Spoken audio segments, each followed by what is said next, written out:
Olá, bem-vindos ao quadro. Hoje a nossa aula é sobre dilatação volumétrica dos líquidos. Para começar, nós vamos pegar um frasco, encher esse frasco de um determinado líquido,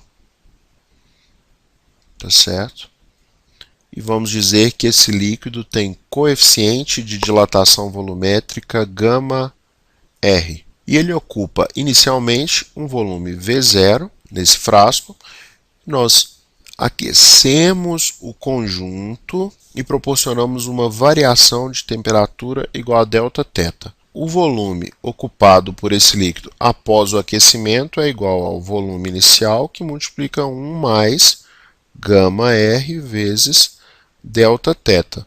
Exatamente igual à dilatação volumétrica dos sólidos. Nós também podemos escrever assim: VR é igual a V0 mais V0 vezes γr vezes Δθ. Esse termo nós vamos chamar de ΔVR, que é a dilatação volumétrica real. Vamos chamar de dilatação real. Se nós fizermos um furo nessa altura do líquido, após a dilatação, uma quantidade ΔVR de líquido vaza pelo frasco. Entretanto, esse frasco também dilata.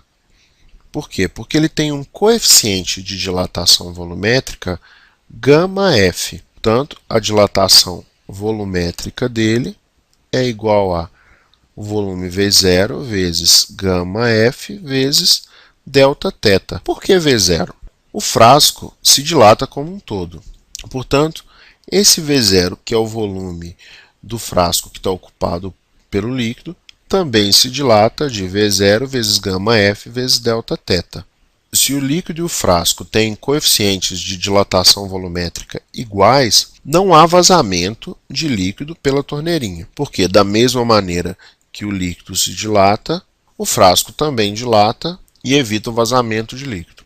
Por outro lado, se o coeficiente de dilatação volumétrica do frasco for maior do que o coeficiente de dilatação volumétrica do líquido, o frasco se dilata mais e também não há vazamento de líquido pela torneirinha. Entretanto, quando o coeficiente de dilatação volumétrica do frasco é menor do que o coeficiente de dilatação volumétrica do líquido, ocorre vazamento. Por quê? Porque a dilatação do frasco é menor do que a dilatação do líquido. Nesse caso, nós observamos um vazamento de líquido que nós vamos chamar de ΔV índice AP, que é dilatação aparente. E essa dilatação aparente é a dilatação do líquido menos a dilatação do frasco.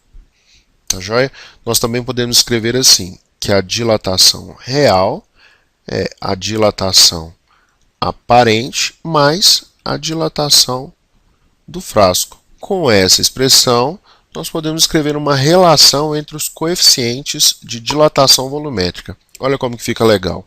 A dilatação volumétrica real é o volume inicial vezes o coeficiente de dilatação volumétrica real, que é o coeficiente do líquido, vezes a variação de temperatura. A dilatação aparente também é medida em relação ao volume inicial.